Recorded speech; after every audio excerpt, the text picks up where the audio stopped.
ये जो to party system है प्रदेश के अंदर, क्या जेनजी दिल्ली वाले थे ना बच्चे, क्या हिमाचल में जरूरत नहीं है कि हम लोग ये जो बीजेपी और कांग्रेस के दोनों पलड़ों को पकड़ के हाथ में बैठे रहते हैं, हमारा यूथ नहीं काम कर सकता? और यहाँ पर आवश्यकता है कि तीसरी स्पेस भी कोई उभरे, और वो चीज़ सिर्फ यूथ ही कर सकता है, आप क्या गाइड करेंगे हिमाचल को? कि एक बात तो आपने गाइड तो मैं रोज ही करता हूं, उसका नाम हिमाचल उत्थान मंच था। आप जो कहोगे मुझे करूंगा, पर आगे लीडरशिप आपकी ही रहेगी। पहली चीज ये, आप क्लियर सोच के साथ आओ। HUM बनेगा, आप बताइए ना फिर इसको। तो हम, आप बनाओ ना। हम Manmohan Singh was not a politician, ना ही उसमें चालबाजी थी, कुछ थी, फिर भी 2 बार आया। जो छात्र आंदोलन हुआ सर, इसमें जो आपकी NTA है उसके ऊपर भी सवाल उठे, शिक्षा मंत्री का इस्तीफा भी हो गया, पर आज तक UPSC ऐसे घेरों में क्यों नहीं आया? ये भी तो बड़ी एजेंसीज हैं सर। जनता जो है, उनके मन में पर्सपेक्टिव, उनका दृष्टिकोण ये है कि उच्च पद पर जो बैठा व्यक्ति है ना, वो बशर्तिया चोरी है। आक्रोश डिफरेंट चीज़ों की वजह से पनप रहा था, उसको एक चिंगारी चाहिए थी। और इसने एक चिंगारी के रूप में काम किया। हमारे राजनीतिक और हमारे नौकरशाह जो हैं, वो नहीं समझ पा रहे। भड़ास नेताओं में क्यों नहीं आती, यूथ में क्यों आती है? अब देखिए हिमाचल में 45 साल की उम्र कर दी। आप अफसरों को नहीं, मैं सभी को मानता हूँ, ये मेरा आदमी है, उसका आदमी है। ये थिंकिंग जो है, ये हमारे शुरू से रही है। हम पॉलिटिशियन बिल्कुल बाहर नहीं निकल पाया। दम चाहिए। वो एक बार शांता कुमार जी ने दिखाया था, वो इलेक्शन नहीं जीता। तो ये विडंबना। HPMC हमारा वहाँ पे है, जब भी कोई नियुक्ति करनी है अपने लोगों की कर देते हैं वहाँ पे। ये सच में हिमाचल में सरप्लस है सर, IAS, IPS, IFS, क्योंकि सरकार बोर्ड की जरूरत नहीं है। तो जब IAS आता, मैं बोल रहा this is cost to country. देश को क्या, कौन से IAS लॉबी है जो दिल्ली जाती है और हर महीने दोहन करके आ जाती है, हमें पैसा चाहिए। सड़कों को चौड़ा करने का काम चला हुआ है, जो भौगोलिक परिस्थितियां वो अलाउ नहीं कर रही हैं। धड़ी सुरंग के उस तरफ को, जिसको शिमला वाले भी पहाड़ी बोलते हैं, कि ये पहाड़ी हैं, हम तो मैदानी हैं।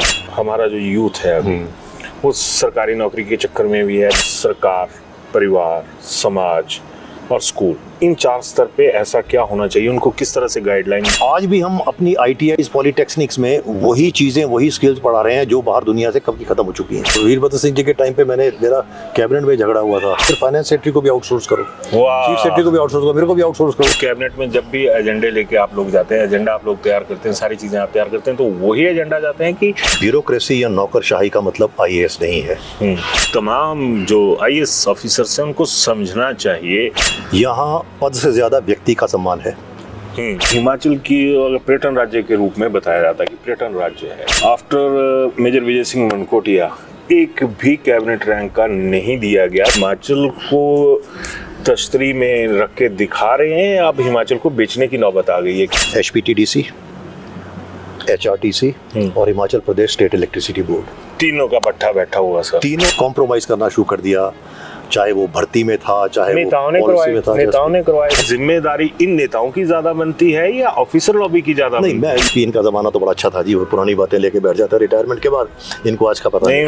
80 to 90% जो पैसा है रूरल डेवलपमेंट का, वो महिला मंडल भवनों के निर्माण के लिए जा रहा है। सर्टिफिकेट ऑफ इंटीग्रिटी, तो उसका कोई मायने बचे हैं आज की डेट में सर? 30-35 साल आप एक ऐसी सर्विस में थे कि आपके पास बेइंतहा शक्तियां थी। बिल्कुल। सारी चकाचौंध से एक दिन अचानक ये सब जा रहा हो तो बेचैनी तो होती है।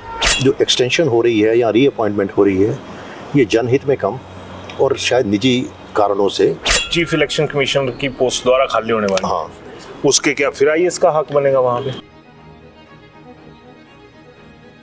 काफी दिन बाद ऑन एयर हुआ हूँ और आज जो इंटरव्यू आप देखने जा रहे हैं, इसमें तरुण श्रीधर हैं और हिमाचल के वरिष्ठ पत्रकार अश्विनी शर्मा जी भी हैं। लेकिन ये इंटरव्यू 1 मिनट भी स्किप ना कीजिएगा। वजह यही है कि इसमें हिमाचल की हर दुखती हुई रग जो है उसको दबाया गया है, उसके ऊपर फोकस किया गया है। हिमाचल के हालात क्या हैं, यूथ के हालात क्या हैं, जो हमारी ओवरऑल हिमाचल की राजनीतिक परिस्थितियां हैं, जो IAS हैं, जो IFS हैं, उनके कैडर की बात है, जो एक PN से लेके HRTC, HPMC, HPTDC, जिसका होटल है, इन तमाम चीज़ों का जिक्र हुआ और फिक्र भी हुआ है। तो प्लीज़ रिक्वेस्ट है कि इसको समझिएगा। और सबसे बड़ी बात यहाँ पर आपको यानी जिस तरह से आम आदमी पार्टी दिल्ली की बात हुई थी, उसी तरह से यहाँ पर आपको हिमाचल उत्थान मंच का भी पता चलेगा। और स्किप मत कीजिएगा, क्योंकि स्किप करने की जो आदत है ना, उसमें हमारे सपने कब स्किप हो जाते हैं हमें पता नहीं चलता। तो चलते हैं इंटरव्यू की तरफ। अभिवादन स्वीकार करें, मैं उदय पठानिया। हिमाचल और हिमाचल से जुड़े हुए मुद्दे और हिमाचल की ज़मीन, इन तमाम चीज़ों को अगर इकट्ठा देखा जाए तो सबसे बड़ा जिम्मा आ जाता है हमारे जो हुक्मरान होते हैं उनके ऊपर, और दूसरा आ जाता है जो IAS लॉबी होती है। और इन दिनों जो हुक्मरान है उनकी क्या हालत है, IAS लॉबी की क्या हालत है, और सबसे बड़ा अहम मुद्दा वो ये है कि आज आम हिमाचली की भी जो ज़रूरतें हैं वो क्या हैं और उसका जो कद है वो क्या है। आज इसी मुद्दे पर बात करूंगा मैं सीनियर IAS ऑफिसर तरुण श्रीधर जी से, जो कि अहम पदों पर अब भी चले हुए हैं, लेकिन पदों का वहम कभी भी इनमें नज़र नहीं आया। और यही वजह है कि आज इनकी जो अहमियत है वो शायद ही हिमाचल के इतिहास में किसी IAS ऑफिसर की रही हो। खैर तरुण भाई, बहुत बहुत स्वागत आपका। नमस्कार। आपने एक बार फिर वक्त दिया। ये तो मैं जब भी ये धर्मशाला खड़ा आता हूँ, मैं भी बड़े आपको कैसे भनक लग जाती है और आप मुझे घेर लेते हो। ऑफ एयर था मैं भी बड़े दिनों से, तो ये था कि जब भी चले तो एक अच्छी चीज़ के साथ चले, और इससे बेहतर शुरुआत कोई नहीं हो सकती थी कि अगर दोबारा ऑन एयर होना है तो मेरे लिए दूसरी चीज़ें भी आपसे ज़्यादा अहम कुछ नहीं हो सकता था। खैर सर, मेरा सौभाग्य कि मैं आपके चैनल के साथ किसी माध्यम से जुड़ गया हूँ, और या तो आप मुझे बुला लेते हैं या मेरे किसी लेख को अपनी कहानी में परिवर्तित करके। नहीं सर, वो हकीकत है जो आपके लेख हैं या आपके जनता के साथ जुड़े हुए हैं। नहीं तो अक्सर ये होता है कि अफसरशाही के साथ जुड़े हुए, अपने भविष्य आफ्टर रिटायरमेंट भविष्य के साथ जुड़े हुए सपने IAS लॉबी ज़्यादा देखती है। खैर सर, हमारी जो तमाम चीज़ें हैं, सबसे पहले मैं तो मैं शुरुआत वहीं से करूंगा जो हमारे R&D डिपार्टमेंट है, उन्होंने कुछ एक सवाल भेजे थे मेरे को, उन्हीं सवालों से शुरू करूंगा। और जिस तरह से मैंने पहले कहा कि ये तमाम चीज़ें जिस तरह से आती हैं कि आप एक सीनियर IAS ऑफिसर हैं, क्या आप माहौल में बदलाव देख रहे हैं कि आपका दौर क्या था, आज की दौर में IAS लॉबी कहाँ पे स्टैंड कर रही है, जो नॉर्म्स होते हैं और जो एथिक्स होते हैं उनके ऊपर। देखिए उदय जी, मैं इस थ्योरी में विश्वास नहीं रखता कि पुराना समय बहुत अच्छा था, आज के समय में पतन हो रहा है। हर समय की अपनी कुछ चुनौतियां होती हैं, अपने कुछ मुद्दे होते हैं, और उसी मुद्दों के अनुसार, उन्हीं चुनौतियों के अनुसार जी उस समय के जो आपने शब्द यूज़ किया, चाहे हुक्मरान हो या चाहे नौकरशाह हो या अफसरशाही हो, उसी हिसाब से रिस्पॉन्ड करते हैं। जो चिंता कौन करवाता है, मजबूर कौन करता है? मैं वही क्या, मैं आगे माफी चाहूंगा सर। नहीं, ठीक है, कोई बात नहीं। आपने अपना धर्म निभाना एक अच्छे पत्रकार के हैसियत से कि कुछ पेचीदे सवाल पूछे जाए, तीखे सवाल पूछे जाए, और जनता के मुद्दे पूछे जाएं। दिक्कत क्या है कि जो एक ब्यूरोक्रेसी की प्रतिष्ठा होती थी पुराने समय में, वो प्रतिष्ठा लगातार धीरे धीरे कम होती जा रही है। Very nice. और जो एक स्वतंत्रता होती थी कि आप नियमानुसार और नियमों को एक सकारात्मक ढंग से इंटरप्रेट करके आप जनता के काम करें, वो शायद जो है कहीं ना कहीं कॉम्प्रोमाइज़ हो रही है। और जो एक संतुलन होना चाहिए राजनीति और अफसरशाही में, पॉलिटिशियन और ब्यूरोक्रेट में, जी पॉलिटिक्स और गवर्नेंस में, वो संतुलन कहीं बिगड़ गया है और हमने एक दूसरे के रोल को कहीं ना कहीं अप्रोप्रिएट कर लिया है। देखिए हमारा रोल किस तरह से अप्रोप्रिएट दोनों ने कर लिया है ना। पॉलिटिशियन को ये लगता है, और कई जो चुने हुए नुमाइंदे हैं वो वाकई इस बात को में बिलीव करते हैं, विश्वास करते हैं कि प्रशासन चलाना उनका काम है। जो रोज़मर्रा के निर्णय भी हैं प्रशासन के, वो लेंगे। जब वो लेना शुरू कर देते हैं तो ब्यूरोक्रेट भी जो है कहीं ना कहीं कॉम्प्रोमाइज़ कर लेता है कि मैं अननेसेसरी किसी विवाद में ना पड़ूं, किसी भी कॉन्फ्लिक्ट में उनके साथ ना आऊं। तो मैं क्या ये समझूं सर कि कैबिनेट में जब भी एजेंडे लेके आप लोग जाते हैं, एजेंडा आप लोग तैयार करते हैं, सारी चीज़ें आप तैयार करते हैं, तो वही एजेंडा जाते हैं कि एक IAS ऑफिसर की जो काबिलियत है उसके मुताबिक भी एजेंडे जाते हैं? ये नेता अपनी काबिलियत थोपते हैं? ऐसा है, सबसे पहले तो ये समझ लें, प्रजातंत्र में सरकार का मतलब होता है चुनी हुई सरकार। जी। जो हम बार बार वर्ड यूज करते हैं लॉबी की कुछ नेगेटिव कॉनोटेशन हो जाती है। मैं ये कहता हूँ IAS एक सर्विस है, अब वो अपने आप को लॉबी बना के काम कर रही है। लॉबी का मतलब होता है कि आप सिर्फ अपने लिए कार्य कर रहे हो, क्योंकि सर्विस का मतलब होता है कि आप दूसरों के लिए कार्य कर रहे हो, जिनके लिए आपको वहाँ पर बिठाया गया है। मैं टोक रहा हूँ सर यहाँ पे, हाँ आपको बिल्कुल, थोड़ा सा टोकने की आदत है तुम्हारी। लॉबी की बात करी कि उससे नेगेटिव याद आती है। अब अगर मान लीजिए मैं अगर कॉलेज लेवल तक गया हूँ कहीं पर घिसट के, तो ये होता है कि जो अपना जूनियर है उसको बराबर साथ में लेके चलना होता है। अब तो आपकी जो लोग हैं, लॉबी शब्द का इस्तेमाल नहीं करूँगा, मैक्सिमम ऐसे हैं जो बकाया के हकूक आफ्टर रिटायरमेंट भी निकल जा रहे हैं। देखिए ऐसा है, मेरे ख्याल ये बात मैंने पहले भी कही थी, ये बात मैंने अपने कुछ लेखों में बड़े स्पष्ट तौर पे लिखी भी है। ब्यूरोक्रेसी या नौकरशाही का मतलब आईएएस नहीं है। जो ग्रुप डी या जिसको हम चतुर्थ श्रेणी कर्मचारी बोलते हैं, या आज की तारीख में जो आउटसोर्स के आधार पर भी कार्य कर रहा है, उससे लेकर मुख्य सचिव तक सभी इस ब्यूरोक्रेसी का एक अभिन्न अंग है जी।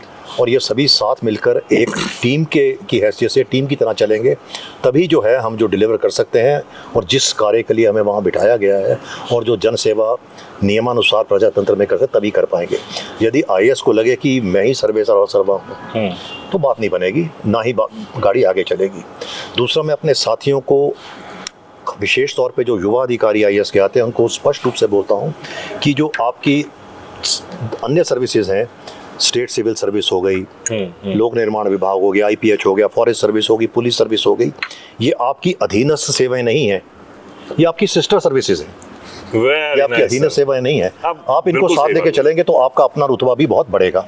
मैं शुरू से मैं आज भी जब यंग ऑफिसर से बात करता हूँ, चाहे आईएएस के करता हूँ, चाहे एचएएस से करता हूँ, उनको ये कहता हूँ कि आपको एक इस सिस्टम ने और कुछ आपके भाग्य ने बहुत ही यंग एज में आपको बहुत ही उच्च पद पर बिठा दिया है, परंतु आपका जो काउंटर पार्ट है दूसरे डिपार्टमेंट में, वो भी आपसे आप जितना ही पढ़ा लिखा है, शायद आपसे अधिक पढ़ा लिखा है, पर वो एक ऐसी सर्विस में आया कि जब तक वो सुपरिटेंडिंग इंजीनियर बना, आप एडीसी या डीसी थे या एसडीएम थे, और कहीं ना कहीं उसको आपकी आवश्यकता पड़ी, और एक आपके पास जो एक मैजिस्ट्रियल पावर थी या एक कोर्सिव पावर, एडमिनिस्ट्रेटिव पावर कहते हैं, वो उसके पास नहीं थी। उसके पास एक टेक्निकल एक्यूमेंट था, पर हो सकता है, या in most of the time वो आपके बड़े भाई या आपके बाप की उम्र का हो सकता है। तो नंबर एक, बतौर इंडिविजुअल आप तमाम वजह हैं सर, मैं फिर टोक रहा हूँ, तमाम जो आईएएस ऑफिसर्स हैं उनको समझना चाहिए कि कहाँ पे क्या, और यही वजह है कि आज भी तरुण श्रीधर जी के सारा जो सर्कल है वो पूरे देश में है, विदेश में है, लेकिन हिमाचल के साथ उस हिमाचलियत की बात इन्होंने की है जिसका जिक्र आप नेता लोग तो करते हैं लेकिन फिक्र नहीं करते आप। देखिए हिमाचल में ऐसा है ना, आप हिमाचल के परिप्रेक्ष्य को और यहाँ की संस्कृति को समझें, यहाँ पद से ज्यादा व्यक्ति का सम्मान है, पद से ज्यादा व्यक्ति का सम्मान है। तो यदि आपने आपके जो सहकर्मी हैं या दूसरे डिपार्टमेंट के एसोसिएटेड अधिकारी या कर्मचारी हैं, यदि आप उनको सम्मान देंगे तो निश्चित तौर पे आपको वापसी पे वो आपसे अधिक सम्मान देंगे। ये मेरा अपना निजी तजुर्बा है। आज मुझे रिटायर हुए 7 साल हो गए हैं जी, और रिटायर मैं भारत सरकार से हुआ हूँ। 1.5-2 साल पहले मैं हिमाचल से भी भारत सरकार जा चुका था, लेकिन मुझे कभी भी हिमाचल में कभी भी एहसास नहीं हुआ कि मैं रिटायर हो गया हूँ। आज मैं मेरा ख्याल 2 साल के बाद यहाँ होटल धौलाधार धर्मशाला आया हूँ, सिर्फ इसीलिए कि चलिए पुरानी इजात थी कि धौलाधार होटल नहीं गए। जैसे ही धौलाधार के अंदर प्रांगण में घुसा, मुझे नहीं लगा कि मैं यहाँ कोई 20 साल पहले 25 साल पहले एमडी था।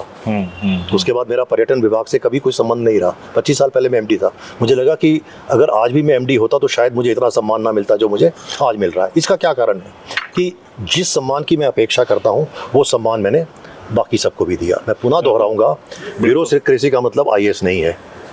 ब्यूरोक्रेसी का मतलब टॉप से लेके मुख्य सचिव से लेके चतुर्थ श्रेणी कर्मचारी तक है, और सभी का सिस्टम में अपना अपना रोल है, और आप चतुर्थ श्रेणी कर्मचारी का रोल जो है उस रोल को भी पहचान दें, उस रोल का भी सम्मान करें, और ये रिकॉग्नाइज करें और ये माने कि वो भी जो दायित्व निभा रहा है वो भी उतना अहम है जितना दायित्व आप निभा रहे हैं। आप फील्ड में एसडीएम है, तहसीलदार हैं, कोई भी है, लॉ एंड ऑर्डर प्रॉब्लम हो गई, उस लॉ एंड ऑर्डर प्रॉब्लम में जो जा रहा है तो उसका ड्राइवर भी उतना ही अहम है। यदि कहीं पथराव हो रहा है, कोई समस्या ऐसी हो रही है, अगर आपको वहाँ से निकलना है या कोई संदेश पहुँचाना है, आपका ड्राइवर क्या वहाँ से आपको छोड़ के भाग जाता है या आपके साथ रहता है, आपके साथ। मैं जब एसडीएम था ना जी, जब भी कहीं लॉ एंड ऑर्डर प्रॉब्लम होती थी, वैसे तो होती नहीं थी जी अच्छा शासन ये है कि हो ही ना, जी अच्छा शासन होता है कि समस्या को आने ही ना दिया जाए, आके उसका हल करना एक बात है, आने ही ना दिया जाए ये ज़्यादा कुशल प्रशासन है। पर कभी लॉ एंड ऑर्डर प्रॉब्लम कहीं होगी, लोगों ने रास्ता रोका हुआ है, गांव में पानी नहीं पहुंच रहा, उसके लोगों में आक्रोश है, जाहिर है प्रजातंत्र में आक्रोश है तो उसकी अभिव्यक्ति भी करनी है। मैं हमेशा बीडीओ, यहाँ वहाँ के विलेज डेवलपमेंट ऑफिसर, ग्राम सेवक, एग्रीकल्चर इंस्पेक्टर, डेवलपमेंट ऑफिसर को साथ रखता था कि law and order problem is related to a development issue. System में हिस्सेदारी भी फिक्स कर देते थे ना आप। तो ये चीज़ समझने की बात है। दूसरा ये है कि इस सिस्टम में कहीं ना कहीं अकाउंटेबिलिटी डाइल्यूट हो गई है, और अकाउंटेबिलिटी दो लेवल पे होती है। एक तो सिस्टम आपसे या आपके वरिष्ठ आपसे या कानून आपसे अकाउंटेबिलिटी मांग रहा है, दूसरा आपका ज़मीर आपसे अकाउंटेबिलिटी मांग रहा है कि जिस पद पर मुझे पहुंचाया गया है उस पद के कारण मुझे अनेकों सुख सुविधाएं मिल रही हैं। तो यदि अनेकों सुख सुविधाएं मिल रही हैं तो उस पद पर रहते हुए जो मेरा दायित्व है उसके प्रति भी मैं जवाबदेह हूँ, जनता को भी हूँ, कानून को भी हूँ, सरकार को भी हूँ, सबसे अपने ज़मीर को भी हूँ। ज़मीर के लिए ये बात है सर, ये बहुत ज़रूरी है। और इसमें ज़रूरी है कि जो सीनियर ऑफिसर हैं वो एक मेंटरशिप का रोल करें। जो नया अधिकारी आता है, देखिए ऐसा है ना, एक अधिकारी को जो डायरेक्ट रिक्रूट है उसको सेंस ऑफ एंटाइटलमेंट होना बहुत आसान है। आप कल तक कॉलेज के एक विद्यार्थी थे, मध्य वर्गीय परिवार के थे, आपने एक प्रतिस्पर्धा का एग्ज़ाम पास किया और आप बड़े उच्च पद पर आ गए। सडनली आपके पास गाड़ी भी आ गई, रुतबा भी आ गया, पावर भी आ गई, एक कोठी भी आ गई, सारा शान शौकत भी आ गया। तो आपको हो सकता है कि धीरे धीरे लगना शुरू हो जाए कि शायद मेरी सेंस ऑफ एंटाइटलमेंट थी। यहाँ पर एक मेंटरशिप का रोल सीनियर को करना चाहिए कि ये सब है आपके पास, पर इस सब के साथ साथ एक आपकी एक जिम्मेदारी है। उस जिम्मेदारी को निभाओगे तभी आप इसके प्रति भी जो है, इसके प्रति भी जो आपकी अपनी रिस्पॉन्सिबिलिटी है और इसको डिजर्व कर पाओगे। It's very essential that you deserve by way of your performance the perks and facilities you have got. Definitely sir. अभी आपने टूरिज्म की बात करी, वहाँ पे भी एक हमारी रिसर्च एंड R&D के हैं, उन्होंने एक सवाल था कि आप ने टूरिज्म को देखा, हिमाचल की अगर पर्यटन राज्य के रूप में बताया जाता है कि पर्यटन राज्य है, लेकिन दुर्भाग्य देखिए भाई जी कि आफ्टर मेजर विजय सिंह मनकोटिया एक भी कैबिनेट रैंक का नहीं दिया गया। तो ये हिमाचल को तश्तरी में रख के दिखा रहे हैं, अब हिमाचल को बेचने की नौबत आ गई है। कौन सी इकोनॉमी की बात करते हैं? नहीं, बेचने वाली बात तो नहीं है खैर। और दूसरा ये है कि टूरिज्म को बढ़ावा देने का मतलब ये नहीं है कि कैबिनेट रैंक का मिनिस्टर ही हो टूरिज्म का। तो बाकियों ने क्या कर लिया? एक जिम्मेदारी होता क्या है कि आपकी टूरिज्म, नंबर वन, आप टूरिज्म को परिभाषित कैसे करते हैं और टूरिज्म के प्रति आपकी नीति क्या है। देखिए आखिरी टूरिज्म पॉलिसी 2019 में आई थी। मेरा ख्याल है 2019 के बाद हमने कोई टूरिज्म पॉलिसी नहीं लाई। वो इन्होंने तो वो बदलाव नहीं किए जो आपने इनको पूरी नहीं, मेरे टूरिज्म पॉलिसी की बात नहीं, मेरे तो सिर्फ HPTDC के होटल से रिलेटेड बात कर रहा हूँ सर। इसी से जुड़ी है, ये भी टूरिज्म का ही एक हिस्सा है अगर कायदे से देखा जाए तो। हाँ, टूरिज्म का हिस्सा। देखिए अब ऐसा ना कि ये दुर्भाग्य है, ये मैंने पहले भी कहा था कि हमने जो एक बहुत ही अच्छे अदारे क्रिएट किए थे, और ये सभी सरकारों में ये दुर्भाग्यवश ये एक ट्रेंड बन गया है, जो हमने एक अच्छे अदारे और इंस्टीट्यूशंस क्रिएट किए थे, धीरे धीरे कहीं ना कहीं उनमें थोड़ी थोड़ी डिटेरियोरेशन जो है वो आनी शुरू हो गई है। हिमाचल प्रदेश में तो 3 बहुत बड़े अदारे थे, मैं बार बार यही कहता हूँ, HPTDC, HRTC और Himachal Pradesh state electricity board. तीनों का पट्टा बैठा हुआ सर। तीनों अन्य राज्यों के अधिकारी राजनीतिक देखने आते थे कि आप ये अदारे कैसे चल रहे हैं, और इनको मॉडल मान के अपने जो इंस्टीट्यूट्स हैं उनको क्रिएट करते थे, उनको स्ट्रक्चर करते थे। अब पता नहीं over a period of time, ये ऐसा नहीं कि आज ही हुआ है, ये धीरे धीरे ग्रेजुअली, मेरे ख्याल हम सब शायद अपने अपने समय में जिम्मेदार रहे होंगे, हमने धीरे धीरे जो है ना इनके अंदर इनरोड बनाने शुरू कर दिए, कॉम्प्रोमाइज़ करना शुरू कर दिया, चाहे वो भर्ती में था, चाहे नेताओं ने करवाए सर, नेताओं ने करवाए। ये अब देखो सिर्फ नेताओं को तो ब्लेम नहीं किया जा सकता। कई बार मैं अपने यंग ऑफिसर से बात करता हूँ कि वो कहते हैं कि जी हम क्या करें जी, हमारी कोई सुनता नहीं।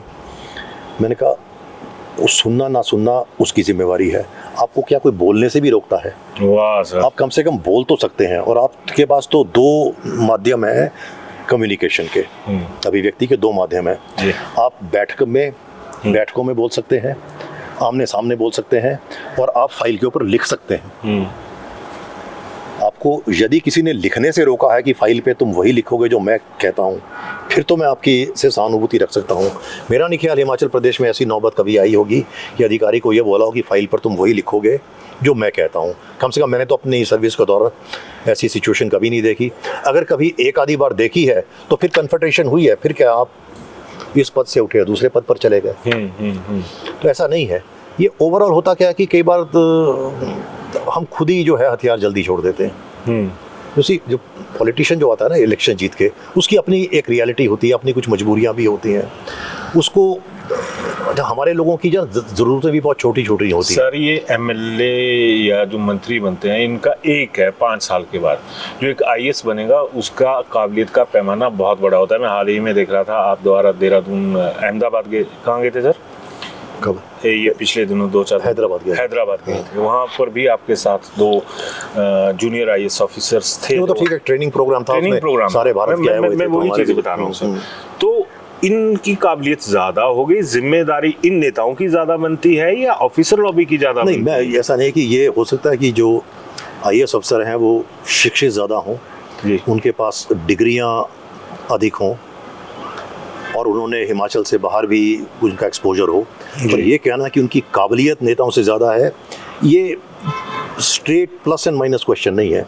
जो प्रजातंत्र में एक बड़ी कठिन परिस्थितियों में और एक बड़ी कठिन चुनौतियों और कंपटीशन में जीत कर आया है, उसकी भी कोई ना कोई काबिलियत होगी। अब जब जीत कर आया है उसकी भी अपनी जवाबदेही है अपने इलेक्टोरेट के प्रति और अपने वोटर्स के प्रति। होता क्या है ना, वोटर डिमांड करता है। मैं आपको एग्जांपल देता हूँ।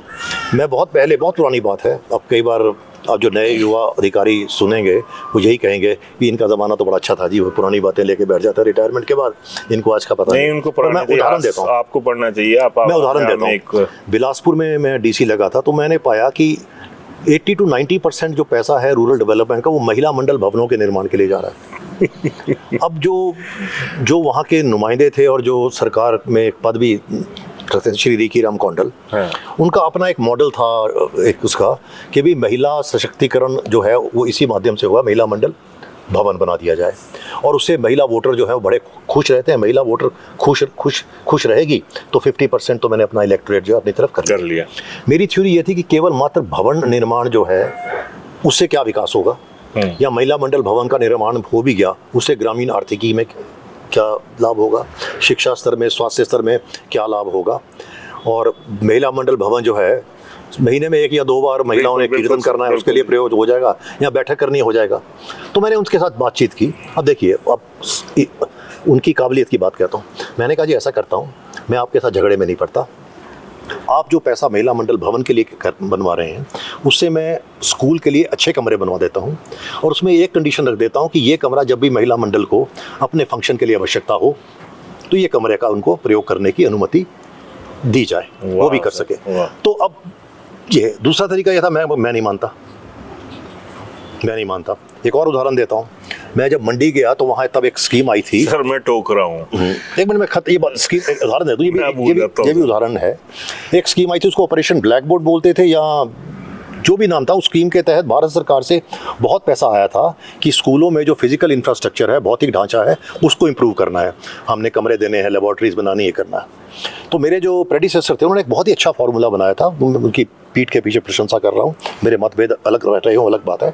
उन्होंने ये कहा था कि मैं एक स्कूल्स का डेटाबेस तैयार करूँगा, उसमें क्या होगा कि स्कूल में कितने बच्चे हैं और कितने कमरे हैं, और स्टूडेंट रूम रेशो देखूंगा।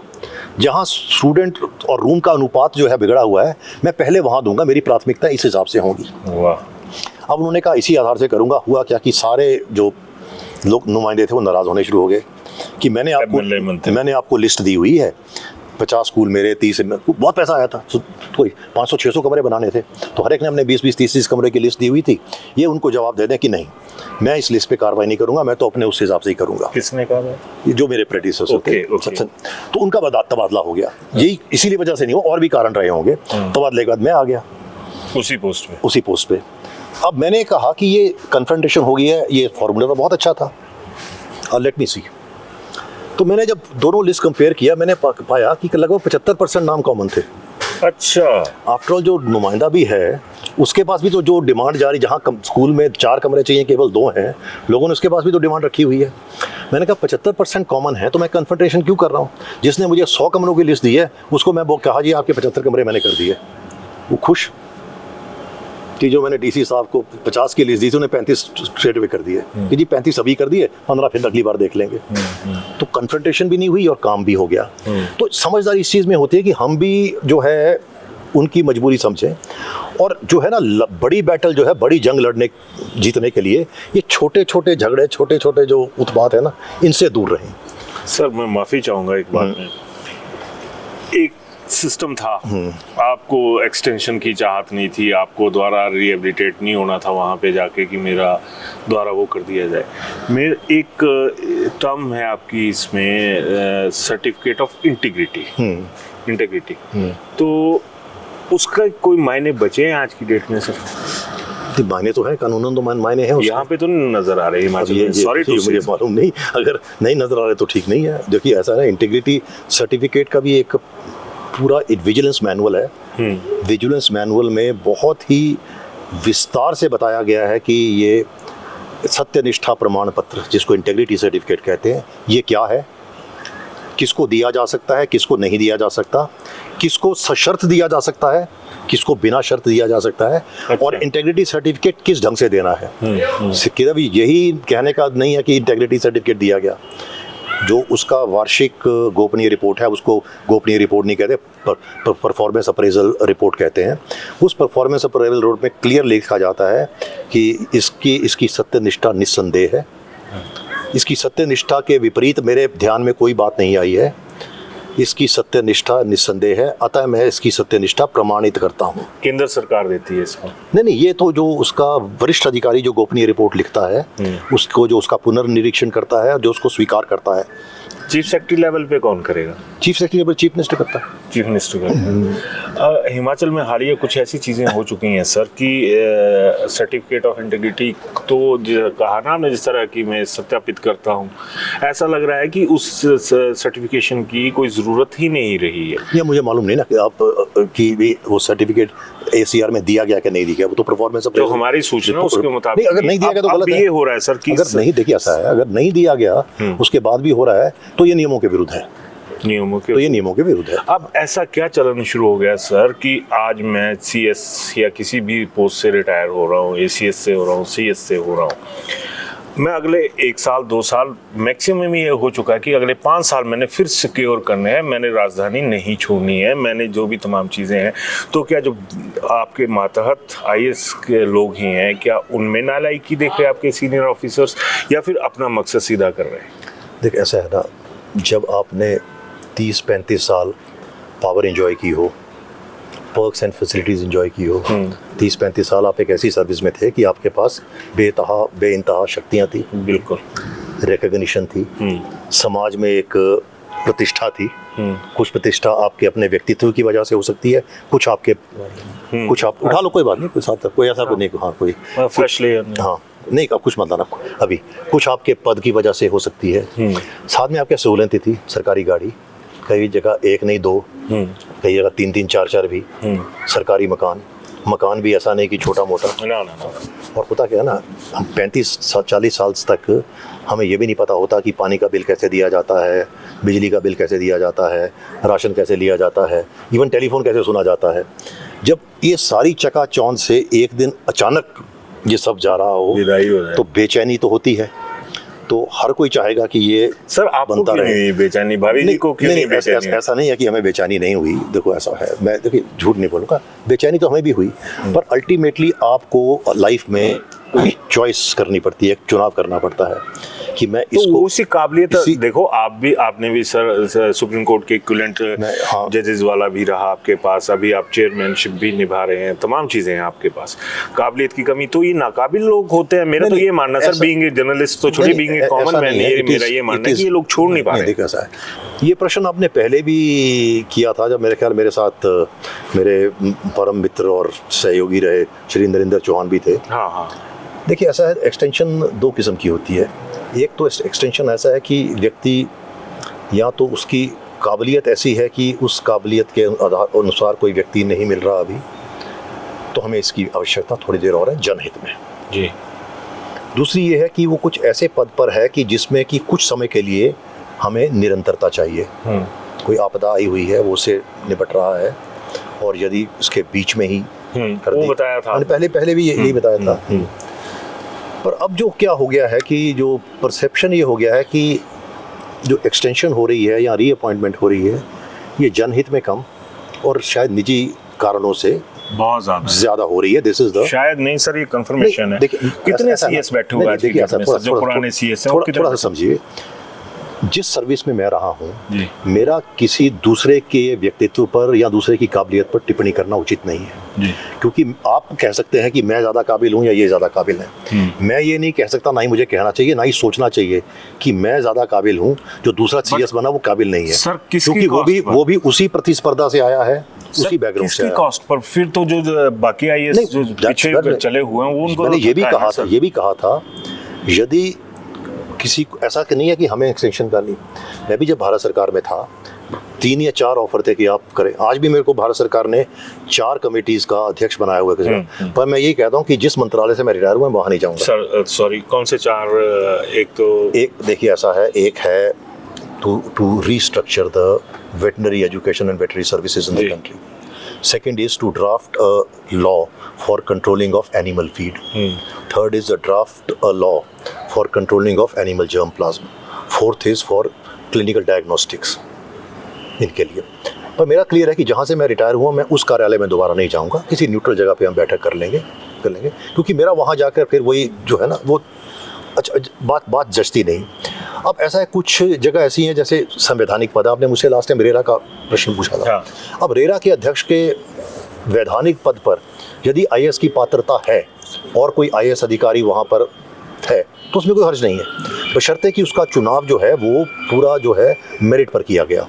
अब मान लीजिए दैट इज अब चीफ इलेक्शन कमिश्नर की पोस्ट द्वारा खाली होने वाली, उसके क्या फिर आईएएस का हक बनेगा वहाँ पे? मैं ये कहूँगा कि चीफ इलेक्शन कमिश्नर में अगर आईएएस जो है पात्र है, then he is the best candidate, क्योंकि और किसी सर्विस के आदमी के पास इलेक्शन कंडक्ट करने का इस लेवल का तजुर्बा नहीं है। वो रिटायर्ड ही है, जो एक बार फिर उसको फैसिलिटेट होना जरूरी है। क्या बाकियों में काबिलियत नहीं है जो इन सर्विस से? नहीं, देखो इस समझने की बात है थोड़ी सी, जो इसमें परसेप्शन में ठीक कर दो जरा।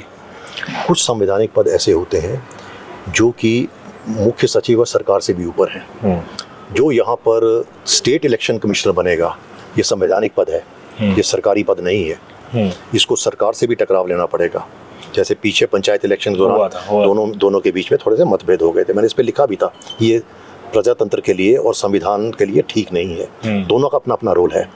तो अगर जो इन सर्विस होगा, जो वहाँ से जिसकी बदली हो सके, क्योंकि इन सर्विस व्यक्ति को स्टेट इलेक्शन कमिश्नर के पद पर नहीं रखा जा सकता, क्योंकि उसमें आपको 5 साल के लिए एक गारंटी मिलती है, 5 साल रहेंगे। अगर उसको लगेगा कि 5 साल के बाद मुझे फिर सरकार में वापस आना है, तो उसकी निष्पक्षता तो कॉम्प्रोमाइज हो सकती है ना, थ्योरेटिकली। पर ये भी होता है कि रिटायर्ड आदमी ज्यादा कॉम्प्रोमाइज करता है, जो सर्विस वाला है वो कम करता है। ये इंडिविजुअल पे डिपेंड करता है। जहाँ तक प्रणाली की बात आ गया सर, उसमें क्लियर है, स्टेट इलेक्शन कमिश्नर और in the government of India chief election commissioner etcetera should be people who have risen to the top. उसके बाद ही होंगे, क्योंकि उन्हें उसको भी कंट्रोल करना है। And should be people who have very sound and very rich experience of conducting elections at the highest level, at the supervisory level. ये बहुत ज़रूरी है। चलिए सर, मैं थोड़ा सा क्योंकि बीच में नेशनल लेवल पे भी हुआ है कि चीफ इलेक्शन कमिश्नर ऐसे आ गए हैं किसी सर्विसेज के जिन्होंने कभी चुनाव करवाए नहीं। तो कुछ चीज़ों की समझ नहीं होती। पर फिर ऐसा भी हुआ है कि आईएएस अफसर आए हैं, चीफ इलेक्शन कमिश्नर बने हैं, पर उनकी अपनी जो क्रेडिबिलिटी है वो नहीं बना पाए। बिल्कुल सर, तो दोनों चीज़ें। अब मैं दूसरी तरफ जरा, दिल्ली बहुत दहकी हुई थी, आपका घर दूसरा वहाँ पे वो है, तो जो छात्र आंदोलन हुआ सर, इसमें जो आपकी एनटीए है उसके ऊपर भी सवाल उठे, शिक्षा मंत्री का इस्तीफा भी हो गया, तो एक फुल प्रूफ सिस्टम क्यों नहीं बन पा रहा है? आज तक यूपीएससी ऐसे घेरों में क्यों नहीं आया? ये भी तो बड़ी एजेंसीज हैं सर।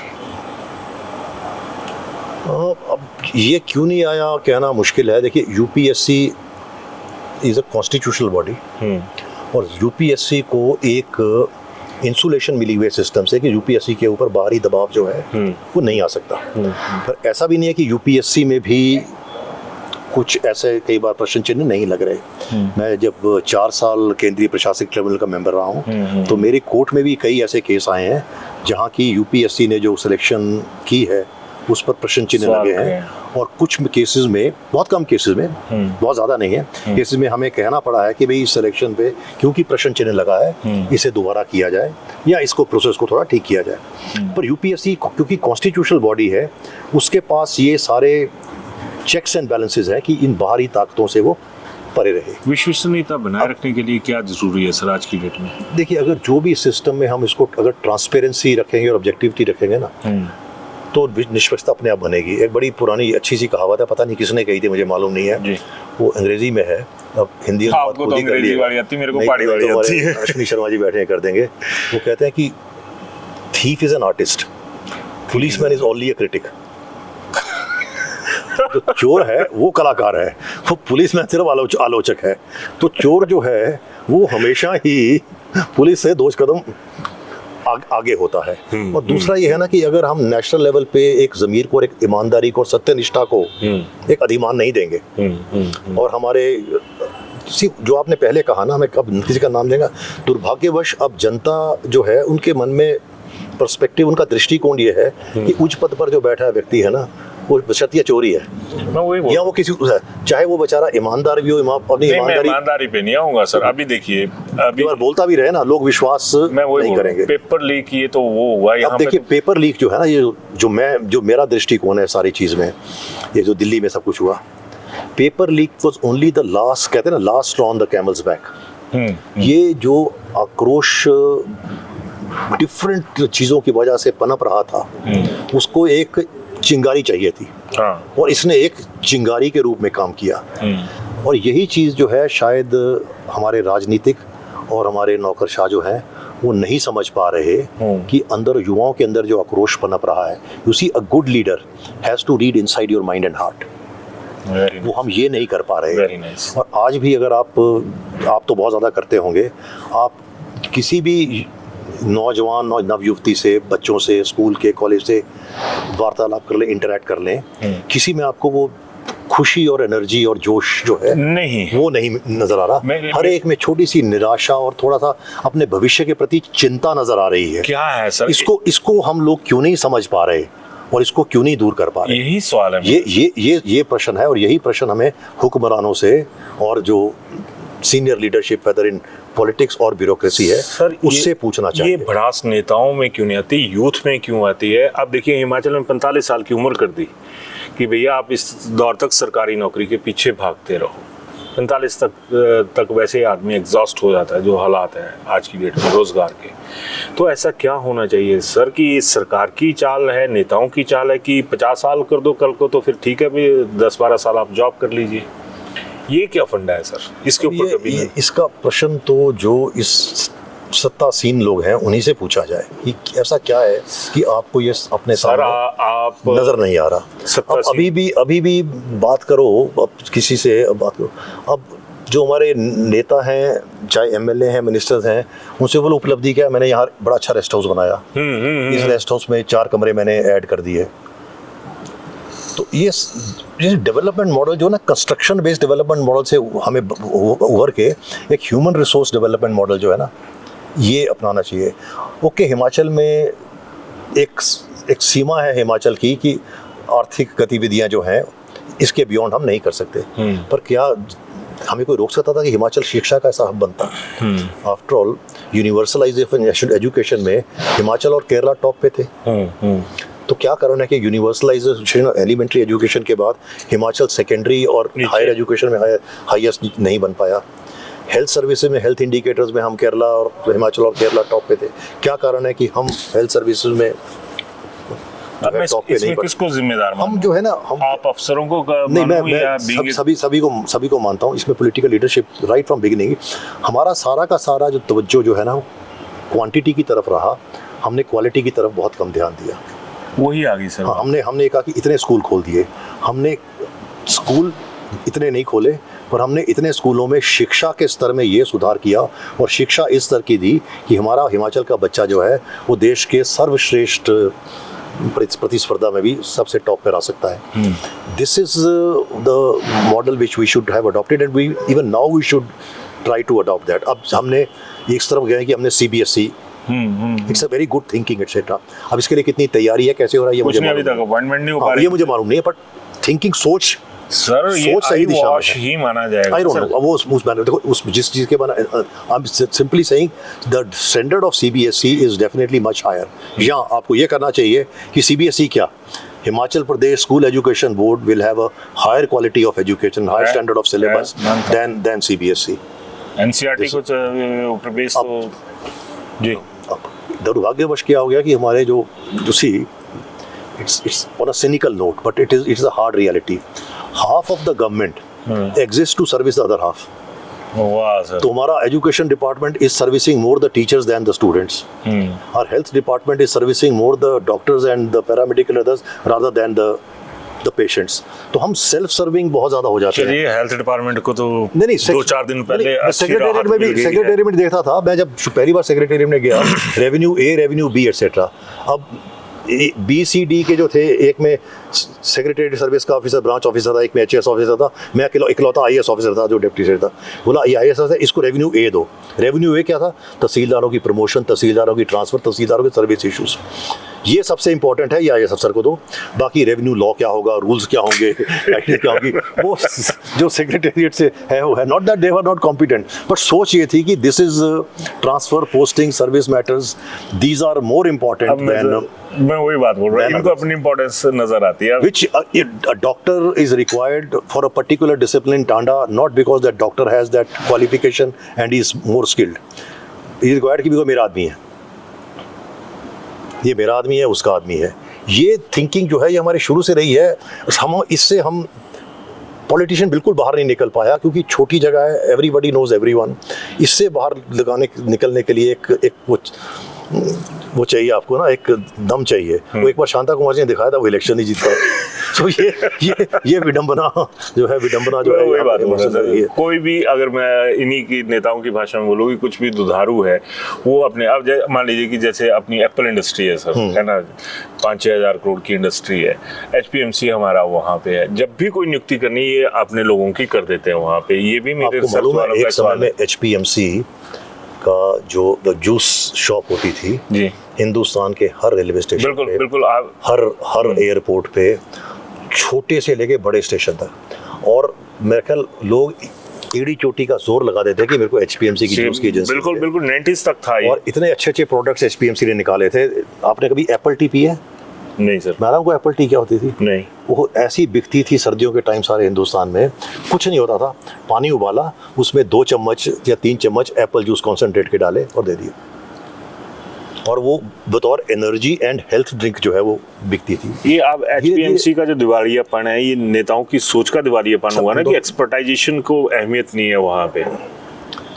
अब सिर्फ नेताओं को दोष नहीं दिया जी हम. सर किसको दोष देना, फिर IAS लॉबी को दे लेते हैं. नहीं, सुन तो मेरी बात है. हाँ जी. देखो, मैं कतरा नहीं रहा उनको दोष देने से. देखिए, दोष जो है, एक डॉस्टोवस्की का नॉवल है क्राइम एंड पनिशमेंट, उसमें बड़ा अच्छा है कि we all are responsible for all. हाँ, we all are responsible for all. तो सिर्फ एक को नहीं ढाला जाता. पर हाँ, क्योंकि जो लीडर है, सबसे बड़ा दोष जो है अकाउंटेबिलिटी. अभी जो दिल्ली में जो एजिटेशन हुई, NTA का एग्जाम जो है वो कोई एजुकेशन मिनिस्टर थोड़ा करवाया. नहीं, एजुकेशन मिनिस्टर को तो पता भी नहीं होगा कौन पेपर सेट कर रहा है, कहाँ चेक कर रहा है, क्या नहीं कर रहा है. उसका तो कोई रोल नहीं होगा इसमें. बट क्योंकि ही इज द टॉप, सबसे ज्यादा अकाउंटेबिलिटी उसकी, सिंबल ही वही थे ना, सबसे बड़ा. तो इसलिए अगर दोष है तो सबसे बड़ा दोष तो पॉलिटिकल लीडरशिप को लेना पड़ेगा. But at the same time you can not say they are the only ones responsible. मैं तभी कह रहा हूँ ना, देखिए अब मुझे पता नहीं आज क्या चैलेंज है. हमने जब काम किया है, प्रेशर तब भी होते थे, नहीं इसी को लगाया जाएगा, इसी को लगाया जाएगा. मैं कल परसों ही किसी को बोला था, कई बार ऐसा भी होता था कि DC के अपॉइंटमेंट या हेड ऑफ डिपार्टमेंट की अपॉइंटमेंट हम खुद करते थे, CM को बाद में बताते थे कि जी हमने ये कर दिया. वो काबिलियत पे भरोसा था ना सर, वो काबिलियत थी, काबिलियत पे भरोसा था. आज की डेट में क्या लगता है आपको? भरोसा वन साइडेड कभी नहीं होता. भरोसा इज ऑलवेज डबल साइडेड. पिछले 10 सालों का भरोसा. I will trust you only if you trust me. ऐसा तो नहीं था कि आपका मुझ पे विश्वास है, मेरा आप पे विश्वास नहीं. वो तो ऐसा नहीं ना होगा. पिछले 10 सालों में क्या सिस्टम देख रहे हैं आप सर? मैं तो 5 साल मैंने बीजेपी की ले लिए, 4 साल में कांग्रेस. ना बीजेपी के टाइम पे यहाँ था मैं, ना इस कांग्रेस के टाइम पे. मैं सीनियर्स जो थे उनके साथ तो आपने काम किया यहाँ हूँ. तो अभी क्या हालात हैं क्या नहीं मुझे नहीं मालूम, बट डेफिनेटली जो है वो वही जो बात कर रहा था ना, जो है ना एक काम करने का जोश जो है, दैट एनर्जी टू वर्क, या ये जज्बा कि अब ये किया जाए वो किया जाए, वो कहीं ना सामना वो that energy and that optimism is not visible. मैं उसी चीज़ पे आ रहा हूँ। अब जैसे अब मैं हैरान था, एक के बाद मैं लिस्ट देख रहा था कल वैसे ही, बल्कि एक शिमला की एक पत्रकार ने मुझे फ़ोन किया 2-3 बार, मैं फ़ोन नहीं उठा पाया, साइलेंट में था, तो बाद में उसने बोला कि जी आपने फ़ोन नहीं उठाया, मैंने आपकी तरफ से ये स्टेटमेंट बना के लगा दी है। मैंने कहा चलो लगा दी यार, अब बच्चे हैं, ये भी उनको भी कोई न्यूज़ लगानी थी कि तरुण श्रीजा की, मैंने कहा चलो लगा दी। ये भी यहाँ पे भी भरोसा है सर, आज की डेट में तो आपके ये नहीं, वो तो बोल ही नहीं है, बोल के भी मुंह कर जाते हैं। अश्विनी भाई को भी थोड़ा सा दिखाइएगा। अक्सर जो होता था कि फ्राइडे को तो मेरे पास शिमला में मजमा लग जाता था कि सर सेकंड सैटरडे छुट्टी है, संडे छुट्टी है, हमारे को शनिवार के लिए न्यूज़ दो, संडे के लिए आप उस दौर में गोल्फ खेलने नहीं ना जाते हो सैटरडे संडे को, क्यों भाई साहब? नहीं, वो फ्राइडे को कि भी दफ्तर बंद होंगे, हमें सर एक न्यूज़। वैसे तो एक कहावत भी है कि अगर आग लग जाए तो गोल्फ कोर्स, कौन सा वैसा वो नारकंडा में नालदेरा के गोल्फ कोर्स में आप सब अफसरों की लॉबी मिलेगी, शिमला जलता तो जल जाए, एक भी अफसर नहीं। लॉबी वर्ड आप बार क्यों यूज करते हो ये? तो मैं ये कहता था कि यार ये भी देखो नौजवान है, एटलीस्ट कोई अपने तरफ से एक प्रोफेशनल उन्होंने चुना है, उसमें काम कर रहे हैं, तो अगर मैं इनको 2-3 कहानियां देखता हूँ, इनके 2-3 लगा if I can promote them, तो कोई पॉजिटिव न्यूज़, कोई डेवलपमेंटल न्यूज़ देता तो चलो छाप दिया। तो तब भी मैंने फिर खुद शाम को देखा, मेरे को लगा ये तो ऊपर से लेके नीचे तक ये भी दिल्ली, ये भी दिल्ली, ये भी दिल्ली, ये भी दिल्ली, ये भी दिल्ली, ये भी दिल्ली। ना who will man crucial post? अब देखो, इसी सवाल पे आना था, मैंने खुद याद दिला दिया आपने मेरे को। अब हमारे जो हमारे स्टेट सिविल सर्विस के ऑफिसर्स बहुत काबिल हैं, और बाकी स्टेट सिविल सर्विस के मुताबिक उनके टक्कर के तो हैं ही हैं, कईयों से बहुत ज़्यादा बेहतर है, नो डाउट, बट एक लिमिटेशन रहेगी, जितने मर्जी काबिल हों, जब वो दिल्ली किसी बैठक में जाएंगे, दिल्ली कोई प्रपोजल रखेंगे, दिल्ली की किसी मीटिंग में जाएंगे, they will be at a disadvantage, क्योंकि दिल्ली जो है बहुत स्ट्रिक्ट हायरार्की पे और पदक्रम पे काम करता है। जी। मैंने पहले भी कहा, अगर सेक्रेटरी की मीटिंग में स्टेट का सेक्रेटरी ना जाए, या कम से कम HOD सर्विस का ना जाए, तो शायद दिल्ली में सेक्रेटरी उसको मीटिंग में आने भी नहीं देता। कभी हिमाचल से कौन आया है, सेक्रेटरी ने आया, कौन जॉइंट से डायरेक्टर आया, नहीं जी ये स्टेट सिविल सर्विस का ऑफिसर आया, 9 आउट ऑफ 10 बोल देगा कि नहीं आप जाइए, हमने आपको नहीं बुलाया था। ये दिक्कत प्रदेश के सामने अच्छे से आ जाए।